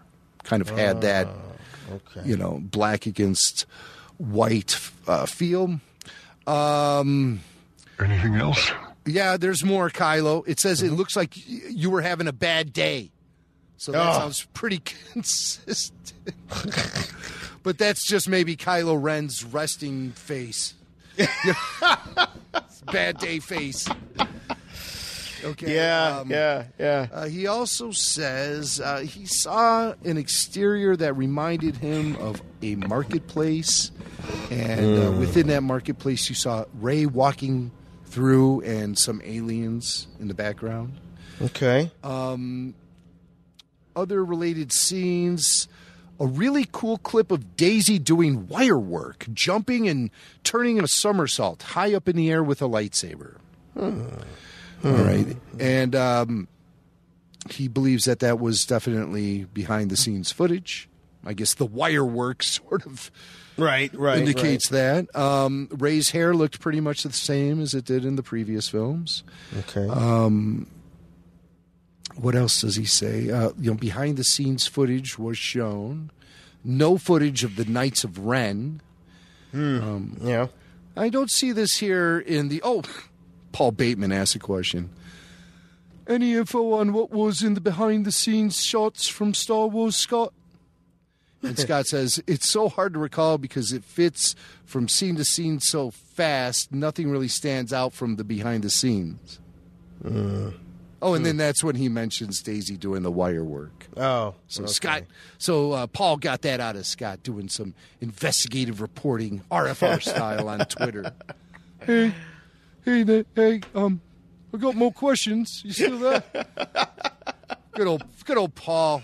Paul, people have been asking about Paul's absence from the show lately. It only has to do with the fact that Paul has been moving around a little bit lately and maybe having some difficulties with time and space when it comes to podcasting. I don't think he has a podcasting desktop area that he can really readily work at these days. So that'll all be figured out with Paul, I'm sure, in due time. So I just thought I should bring that up. I hope I'm not saying anything that I shouldn't be saying. No, I don't think so. Love and concern for Paul. Paul seems to be doing okay, and he's still certainly part of our family here at Rebel Force Radio. No question about that. Forever and ever and ever. So those are some good descriptions. One thing I don't see him reporting on, which I saw reported somewhere, was that there was a shot of Rey with Chewie's bowcaster. Oh, yeah. I remember reading that. Yes. Yeah. Mm-hmm. So I heard that... Oh, no. Scott Ladowig does report that. He did see Lando briefly, Rey with Chewie's bowcaster. Finn in... Whoa. What? Lando? He did see Lando? He did see... Briefly, he says. Briefly. This deal is getting worse all the time. Just briefly. My screen time's getting worse all the time. It's getting smaller every day. Lando briefly, Rey with Chewie's bowcaster, Finn in some abandoned-looking ship interior. Now, there's a couple things I want to point out about some of his observations, specifically Rey with Chewie's bowcaster and Oscar Daisy and John Boyega together there in the cockpit. Okay? Where's Chewie? Rey has Chewie's bowcaster. The three of them are in the cockpit without Chewie. Where's Chewie? That makes me nervous that Chewie's going to get killed off at some point in the film. Well, they all will. No, they all won't. All the original. There's no law saying that the original trilogy cast needed to be killed off in the sequels. No law. No law. Well, I don't know about you. Let the past die. Oh, stop it. Stop it. Let the past die. Let the past die. I heard you. Let the past die. Stop it. Kill it. God, you're annoying. Well, that's Kylo, you know. Yeah. All right. So, where is Chewie? He's not in the cockpit, and he's and Rey is using his bowcat. Now, of course, we've seen Han use Chewie's bowcaster. That's true. I like this thing. Okay. Yeah. So, so I don't want to jump to conclusions here based on a few tweets from a guy who saw a sizzle reel at a shareholders meeting 7 months before the film comes out, or 8 months before the film comes out. 9 months, whatever it is. It's too damn long. Yeah, 9 months. That's what. Oh man, don't you just? Isn't just a part of you like beyond anticipation for Episode 9? Is there a part of you that just says, "I just want this whole thing to be over with"? Well, I want the nightmare that is Episode 8 and the fallout and the destruction that it's wrought on the on fandom. I want that over. Yeah, that's what I want over. I think Episode, and I'm hoping Episode 9 is going to do it. Help heal that. I hope so. All the anxiety with the fan base is a little out of control. And I wouldn't say, when I say that, I don't mean that Episode 8 is a nightmare. I mean the fallout. The fallout of Episode 8 has been a nightmare. Yeah, that's what I interpreted you saying. Yeah. It's the fallout. Because I feel the same way. Yeah. Well, let's talk about Oscar Isaac. So Oscar Isaac, he's got this movie, what is it? Triple Frontier. It's on Netflix. That's right. And Ben Affleck is in this movie. Charlie Hunnam is also in this movie. And it seems like Oscar's everywhere. He's on the Today Show. He's on Jimmy Fallon. He's showing up on podcasts. He's on Sirius XM. He's all over the place. And, once they start talking about Triple Frontier, they get past that, then it's like, well, let's talk about some Star Wars. So I'm assuming he's been answering a lot of Star Wars questions of late. Oh, yeah, absolutely. And he showed up on the Today Show and sat down with Hoda Kotb. Am I saying her Kotb? Hoda Kotb? Hoda Kotb? Hoda Kotb? Hoda Kotb. Hoda Yoda. Yoda. Sat down, Hoda Do. He sat down with... So Oscar sat down with Hoda Kotb on the Today Show and, to talk about Triple Frontier. But Hoda couldn't help herself and wanted to dive into Star Wars a little bit. And I think that is being put out there prior to these interviews. Oscar's going to talk about his new film. And if you want to ask him about Star Wars, he will talk about it as far as A, B, and C goes. Right? Yes. What he's able to say. Yeah, what he will, and it sounds like he has one talking point. Right. He will work with you if you ask about Star Wars. Just don't ask about anything specific. He will talk about the film, and he will talk about what it was like working with Carrie Fisher. So he sits down on the Today Show. They say their piece about Triple Frontier and jump right into Star Wars questions. In addition to this film, you have another little film coming out. I can't remember the name. Star Wars. That's right. That's the one. Tiny thing. I know those things are kept under lock and key. Is there anything that you are putting out there that fans have to look forward to with this new one? Well, I think just it is the end of the entire Skywalker saga. Wow. 9 stories, and this is the culmination of the thing. And I think what JJ's done, and really the whole Lucas team, is going to be incredibly fulfilling and also special for us because you'll get to learn a lot more new things about these characters. So all right. So you get to learn a lot new things about Skywalker these characters. Right. And it's the end of the Skywalker saga. And you raised the question, Jim, well, if it's the end of the Skywalker saga, where's the Skywalker in it? I mean, we've got Ben Solo, but the fact that Ben Solo is, yes, he's a Skywalker, of course, because Leia is a Skywalker, but is he enough of a Skywalker to consider, or is he as a character placed in the spot he needs to be for this to legit be the end of the Skywalker saga? Right. But well, the burden, Skywalker there. Well, the burden is on the screenwriters and the character itself to be in a position to bring it all to an end. Mm-hmm. So you'd have to assume that he will bring that to an end. Something tells me that Leia will survive. Really? You know? Yeah. If you just end it, you end it. Yeah. And if Leia survives, she survives. Despite the fact that Carrie Fisher's no longer around. But that, does provide closure then to the Skywalker saga. If the Jedi heritage, the Skywalker Jedi heritage dies with Kylo Ren, it's kind of a bummer overall. If Leia's the lone survivor, then I hope they provide us with a damn good reason why. And provides us with some sort of suitable and victorious closure for the characters who have sacrificed so much and given so much of themselves, especially Luke. You need to have a victorious closure for them. You want their sacrifices to mean something.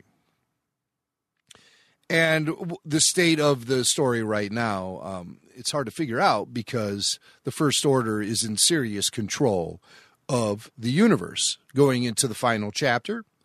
I believe the First Order will be known as the Empire, and the Resistance will be known as the Rebellion, and we will have come full circle. So how justice prevails in 2 to 2.5 hours of screen time is yet to be determined. But Oscar definitely out there with the marching orders to promote the fact that this is the end of the Skywalker saga. That seems to be a strong marketing point as we are ramping up the promotion of this film. If Oscar is any early indication as to how this film is going to be promoted and marketed, then I say we are going to be hearing it a lot, that this is the end.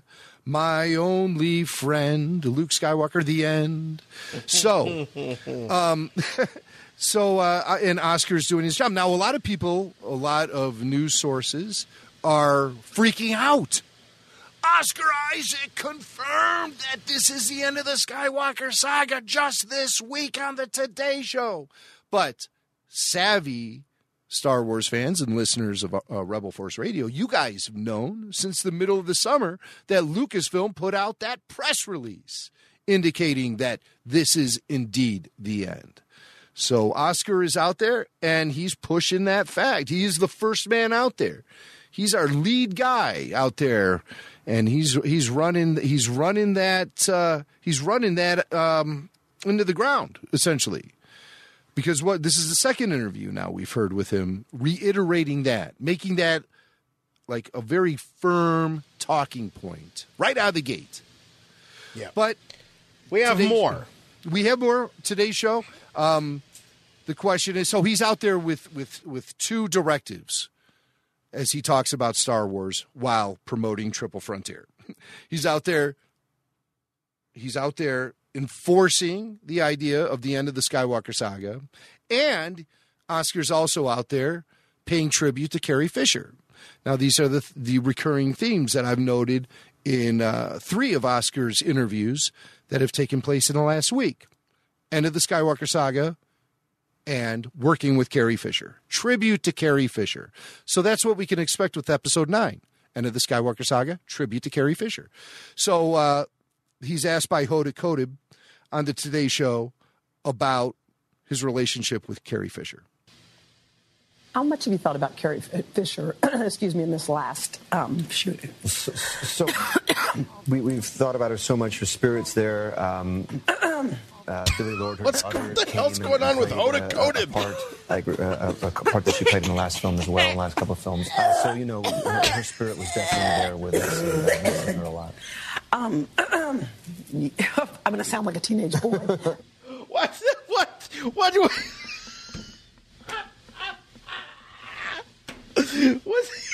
What's Nick, please?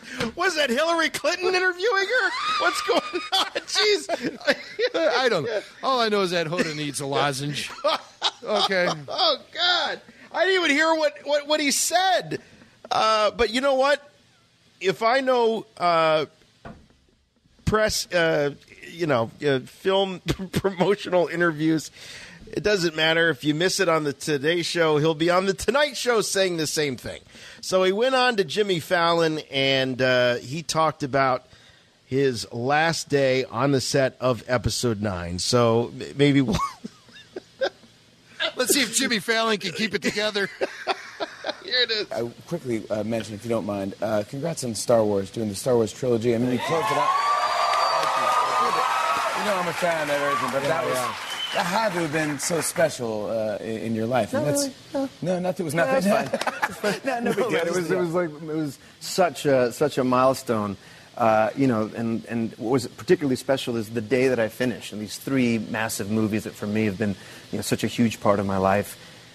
Right after it was like, okay, Oscar's done, and I said a few words. It's like, and it's also Anthony Daniels' last day on set, And I mean, way to take the thunder. This guy, he's been there from the very beginning. Originally George Lucas saw the whole thing as a story about C-3PO and R2-D2, these droids that kind of witness all this history.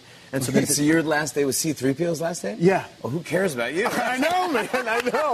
Like, dude, can't you retire tomorrow? I know, exactly. Like, why today? Yeah, exactly. Wow. Yeah, so that was his last day as well? Yeah. That's it was awesome. amazing to How hear was him. he? He was super emotional about it and hanging up the golden cowl, Yeah. And I think, really, and I mean this time, he kept saying, like, this was the most fun he had. Because he has actually, he had so much fun things to do, and we got to work a lot together, and it was just amazing to see awesome. to see that piece of history close. Oh, really? So they're going to give 3PO something to do, which is great. Now, the other thing that's interesting about this is hanging up the golden cowl, the golden helmet, hanging up the golden suit. So not only is this the end of the Skywalker Saga, this is the end of Anthony Daniels as C-3PO. Well, now that really is saying something. Well, this is the end. This is Episode 9. Now, sure, you could say, well, he can appear in a spin-off film, but as far as we know, all that stuff has been shelved, and they're going in a new direction with the Benioff-Weiss duo after they wrap up Game of Thrones. And so, is it possible Anthony's going to play 3PO again in Star Wars? I say absolutely. As long as he doesn't, blimp out from eating a bunch of subs and pizzas. That's why he's still in the same role. Because he has the same physique he did in 1977.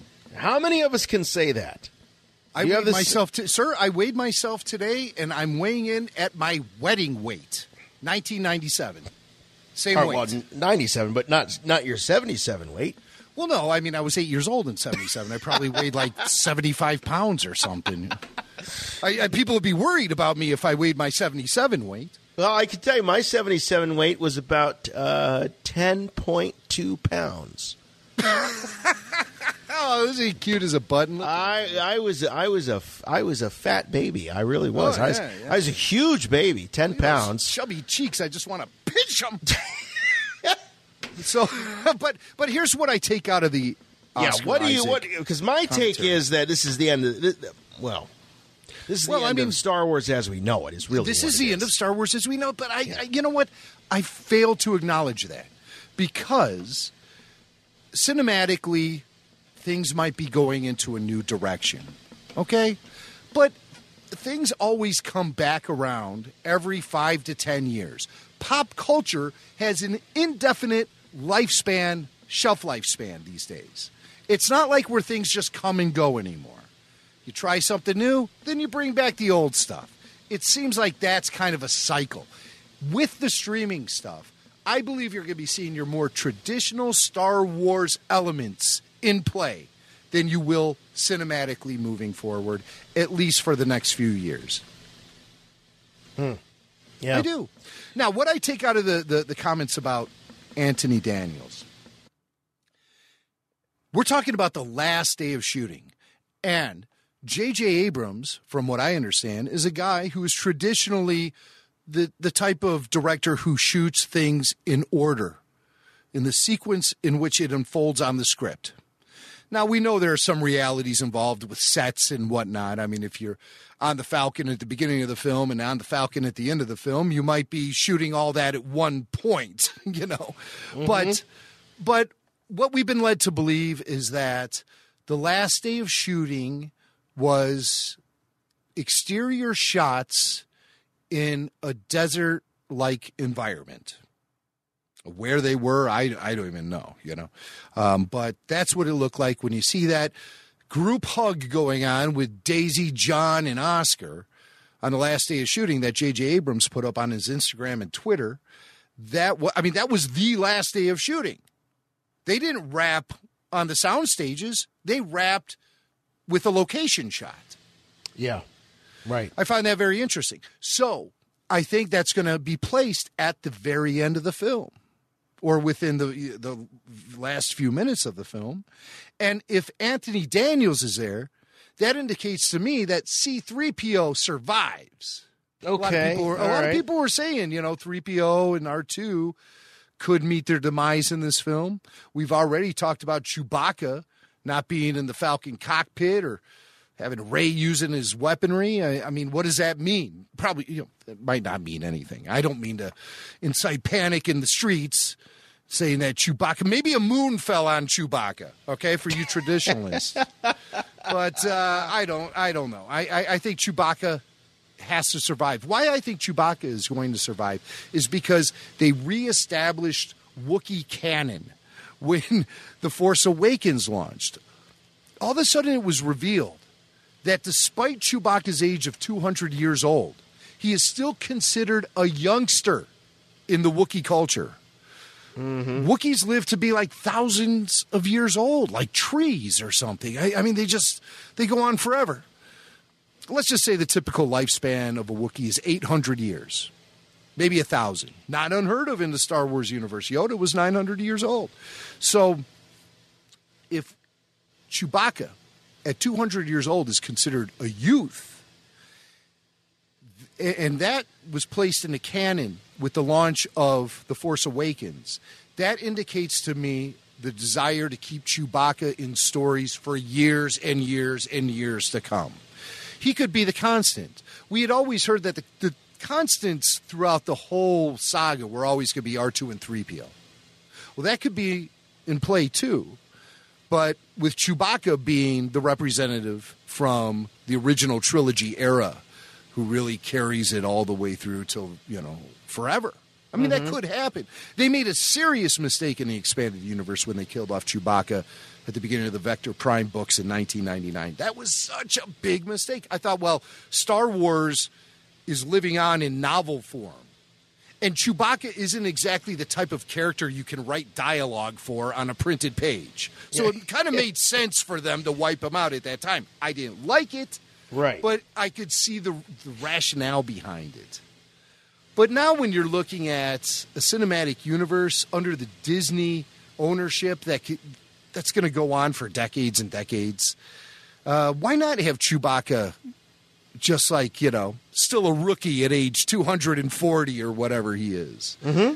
I think that kind of makes sense. And it provides you with the opportunity to maintain an original trilogy character throughout, who's not mechanical, okay, who can actually have emotions and relationships and stuff. He can't speak English, but, you know, you could leave that to the other characters to decipher what he's saying. So that makes a lot of sense to me. So I do think Chewbacca will make it to the end of Episode 9. I think C-3PO will make it to the end of Episode 9 based on the evidence that he was there for the final day of shooting. I hope R2 gets his fair share of spotlight in Episode 9, because I think even though he's just a droid, to me he's as big a character as any of them.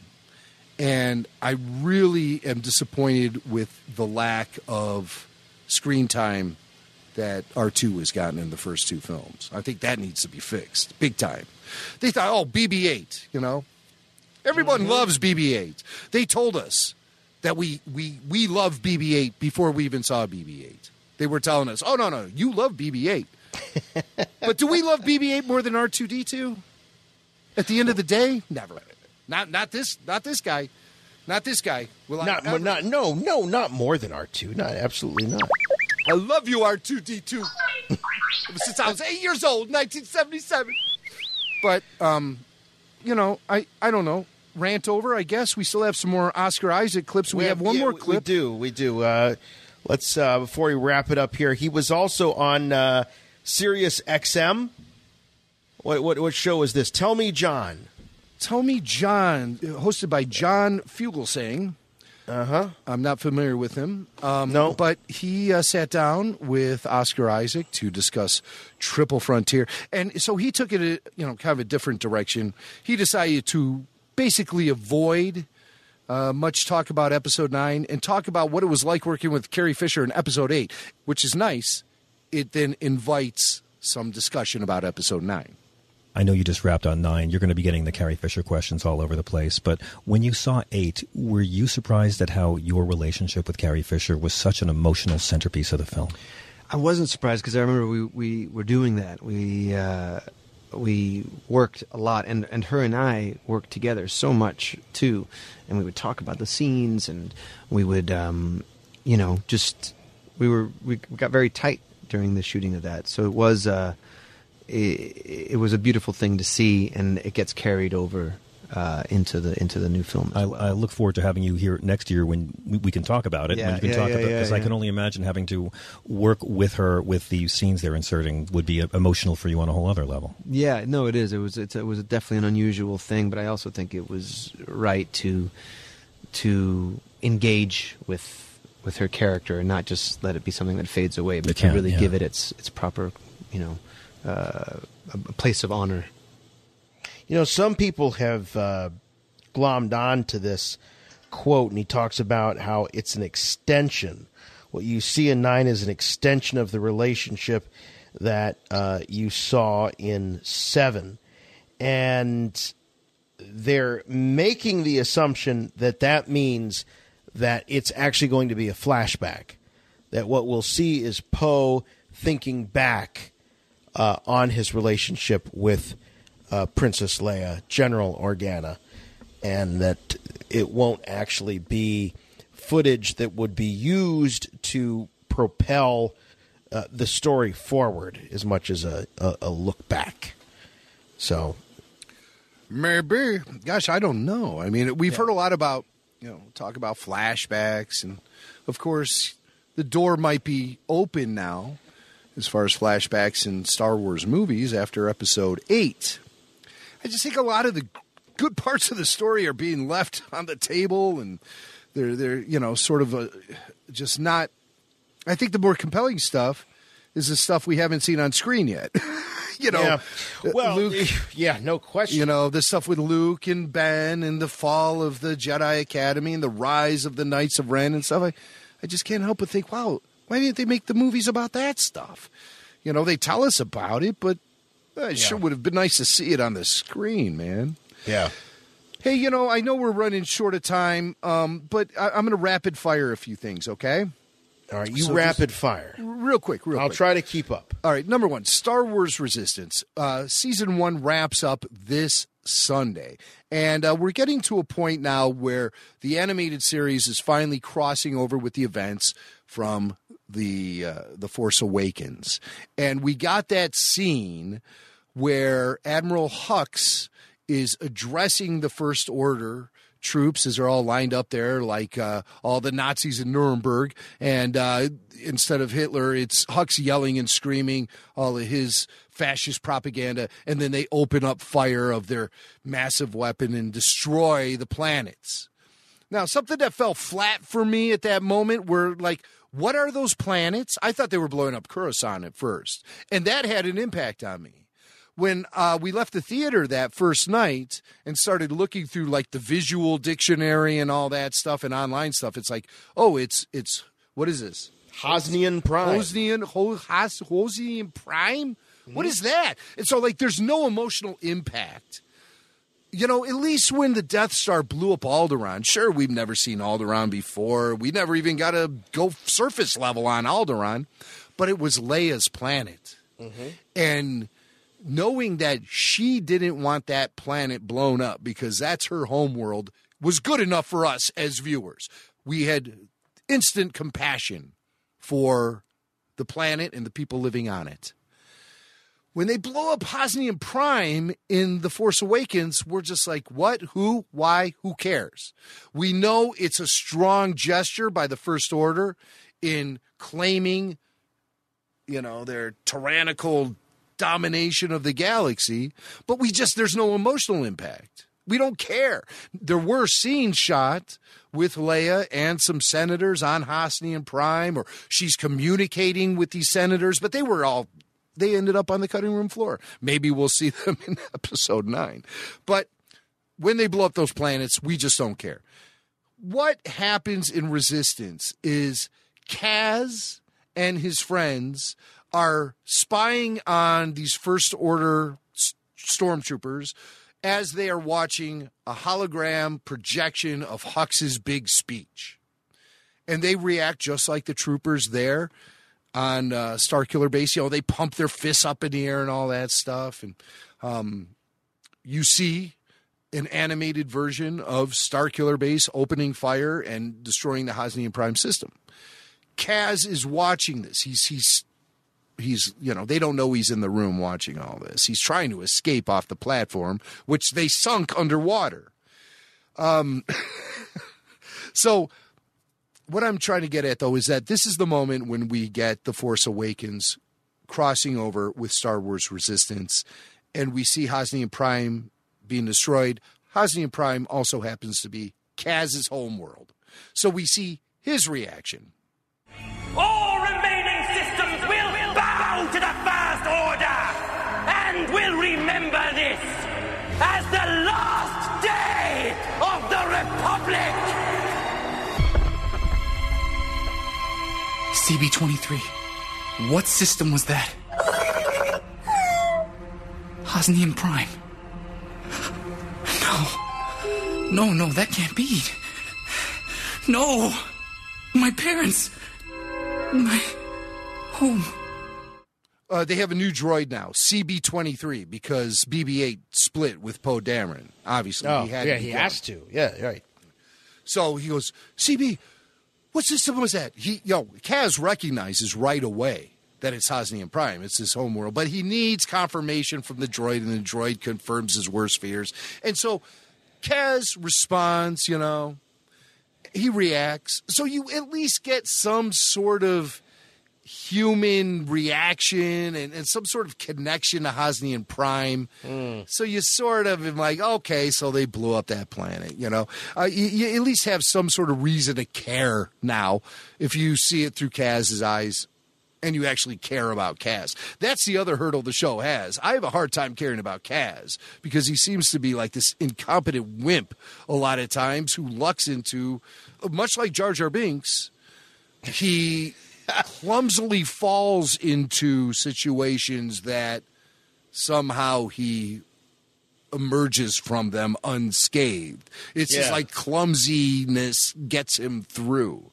I don't know, man. To apply that kind of Jar Jar Binks-esque aura to a main protagonist of the Star Wars show, it's just Kaz is not working for me. There's so much I do like about Star Wars Resistance. I think it's a really good-looking show. I get claustrophobic on that stupid platform each and every episode. Man, I'm looking at some old Clone Wars episodes where they go to like 4 or 5 planets in one episode. And each and every episode we're stuck on this platform. There have been a couple where they've flown off and they've discovered clues about Starkiller Base. That was a cool episode where Kaz and Poe, any episode that Poe's in is usually a pretty good one because that means they get their asses off that claustrophobic platform. The Clone Wars was as close to like cinematic Star Wars that you can get in an animated show, okay?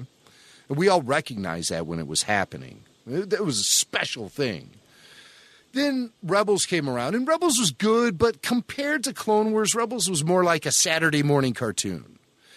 And now Resistance, compared to Star Wars Rebels, feels more like a PBS show for kids, like Sesame Street. I'd say Sesame Street status Star Wars. Yeah, so I hope they step it up in season 2. The big finale is coming up this Sunday. I assume we'll be getting more fallout from First Order domination of the universe. So we'll start to really see that. And so maybe then I hope it finally expands what we know about the sequel trilogy. It like adds to that mythology, because right now all it's doing is just showing us an animated version of the events that we've already seen back in 2015. Yeah. Like I said, it adds a more emotional element to it with Kaz being from Coruscant or from Hosnian Prime, but it still has done very little to propel the sequel trilogy mythology forward. And that was such the value of the Clone Wars and even Star Wars Rebels. It did a lot to propel the mythology of those particular eras of the timeline. It did a lot to propel it forward. So that's what's going on with Star Wars Resistance. The last couple episodes, definitely worth watching, Jason. I think you should pop those on and just take a peek at them. Other quick news, real fast. Forrest Whitaker coming to Star Wars Celebration Chicago. Dates of appearance, TBD. None of that matters. Just gives us an excuse to break out the Saw Guerrera talking doll. Yeah, to celebrate the news that Forrest Whitaker is going to be in Chicago. I got him out here. Let's see. This is an exclusive figure that was only available at the last Star Wars Celebration. I think we waited in line hours to get a hold of these. There were two. 4:30 in the morning. That one day we were there at 4:30 in the morning. We stayed in line till 4:30 in the afternoon. Yeah. And then that's when they told us that they sold out of their allotment for that day. So we did the same thing then, like, what was it, two days in a row after? Yeah, 2 days in a row. We finally got it. Yes, and we were so excited, I think we just, like, dropped to the floor and then slept for 3 days. With our dolls. Right. Now, these are old school because, everything vintage is new again. And so this is old school. This is the old pull string. You pull the string and the Saw Guerrera doll talks. So let's see. I'm just going to pull the string. It's something random. We don't know. Boys! Deception! Yeah, there you go. Words of wisdom from Saw the doll. Let's see here. I've got another one. Let's try this. Let's see what happens. Are we not still friends? See, what kid doesn't want to hear that from his beloved little buddy there with him? Let's do this one here. One tends to lose one's mind. Oh. Well, again, words of wisdom, words to live by. One more. Did they send you? Did you come here to kill? Oh, dude, you got to replace the batteries. I should have replaced the battery. This happens all too often. Saw the talking doll. Well, I hope you have better luck with yours, but you can actually see the real Saw Gerrera at Star Wars Celebration in the form of the great, very acclaimed actor Forrest Whitaker. That's big news. Also, what's this I see? We've got we've got a professional football player that's a Rebel Force Radio listener. We've got rock stars that are Rebel Force Radio listeners, and now I see that we're classing things up with an accomplished conductor, Brett Mitchell of the Colorado Symphony Orchestra, also a Rebel Force Radio listener. I did not know this. No, neither did I until just a couple of days ago when some folks over at Colorado Public Radio reached out to me, and they said, hey, you have to look at this video here with Brett Mitchell, conductor of the Colorado Symphony Orchestra. This guy is talking Star Wars, and he loves Rebel Force Radio. And so I started watching the video, and it took me about, 2 minutes to realize that this guy can talk the music of John Williams in a most excellent way. So I did pull a little clip. This is some legitimate Star Wars oxygen for you. It's conductor Brett Mitchell of the Colorado Symphony Orchestra. He walks us through the musical score to The Empire Strikes Back, and he's joined by CPR host, CPR, of course, Colorado Public Radio. So what you're getting here is oxygen and CPR. So, I mean, wow. A double dose of medical revitalization. here on Rebel Force Radio. So CPR host David Rutherford is there with conductor of the Colorado Symphony Orchestra, Brett Mitchell, and huge Star Wars fan. And he's there. He's got the piano at the ready. And they start talking a little bit about the musical score to The Empire Strikes Back. There are 3 new principal themes in Empire Strikes Back. Vader's theme is certainly the most important. I would say that the counterpart to Vader's theme in terms of new material in this film is Yoda's theme, right? It makes perfect sense. Vader on the dark side, Yoda on the light side. And so how Mr. Williams composes for Yoda, if you think about what he does for Vader, it's all minor, including the next chord. Yeah. Everything is minor, including... Everything is minor throughout the entire theme. And also I notice about that from where he starts, it all descends. Oh, yeah, absolutely. And now listen to Yoda.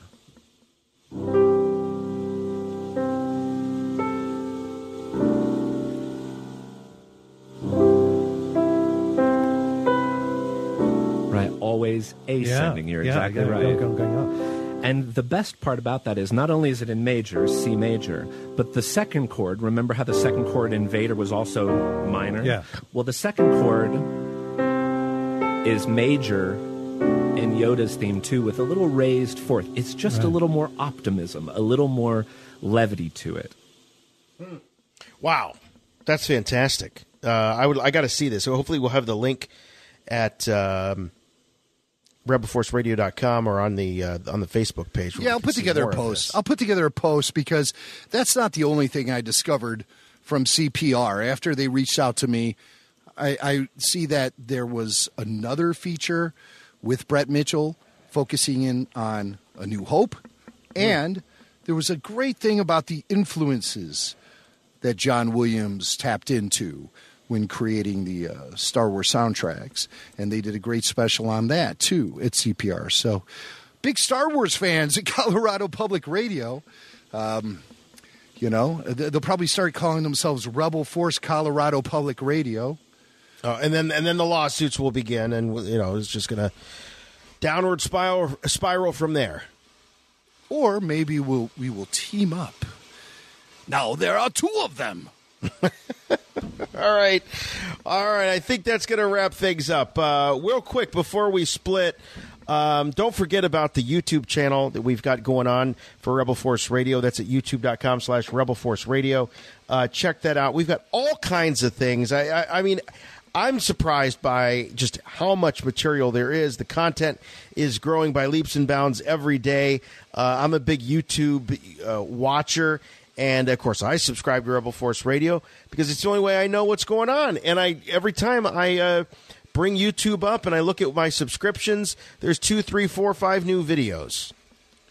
Yeah, we're digging deep into the archives. And it's just been great for me to be able to organize all of this great stuff and put it into like little snackable sizes that we can access at any given time. Just this week, we launched the interview we did with Carrie Fisher, Princess Leia, No Damsel in Distress, a couple of Billy D quote of the weeks that pay tribute to his time served in the Batman movie as Harvey Dent, a few excerpts from the Filoni Files, George Lucas's origin of the word Mandalore, and Anakin Skywalker's relationships from the mind of Filoni, plus a couple of vintage interviews. Admiral Akbar's Tim Rose talks Star Wars puppeteering, and Captain Panaka Hugh Corshi, Phantom Menace Memories.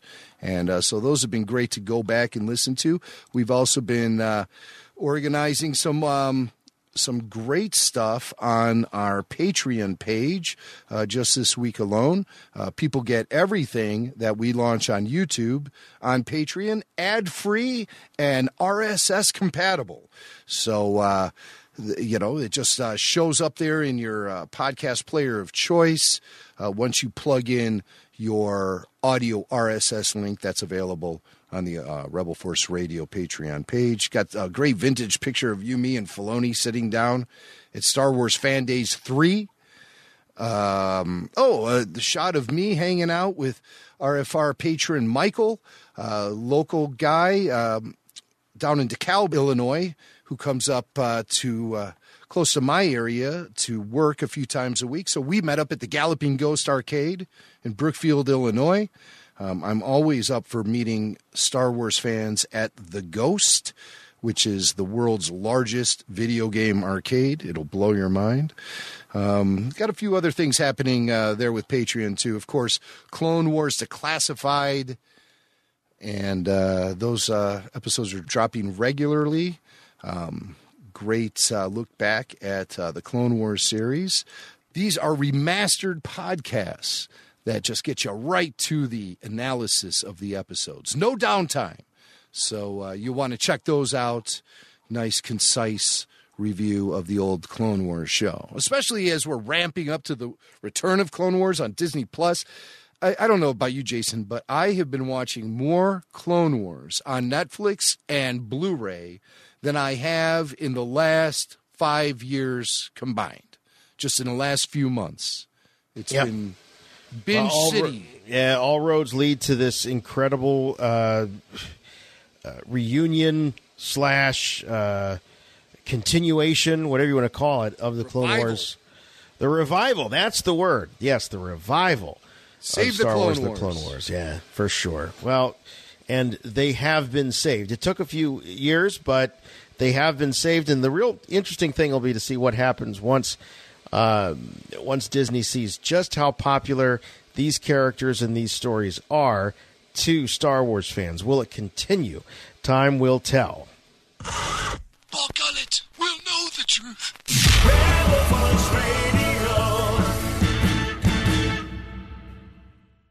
How much have you thought about Carrie Fisher, in this last shooting? So we've thought about her so much. Her spirit's there.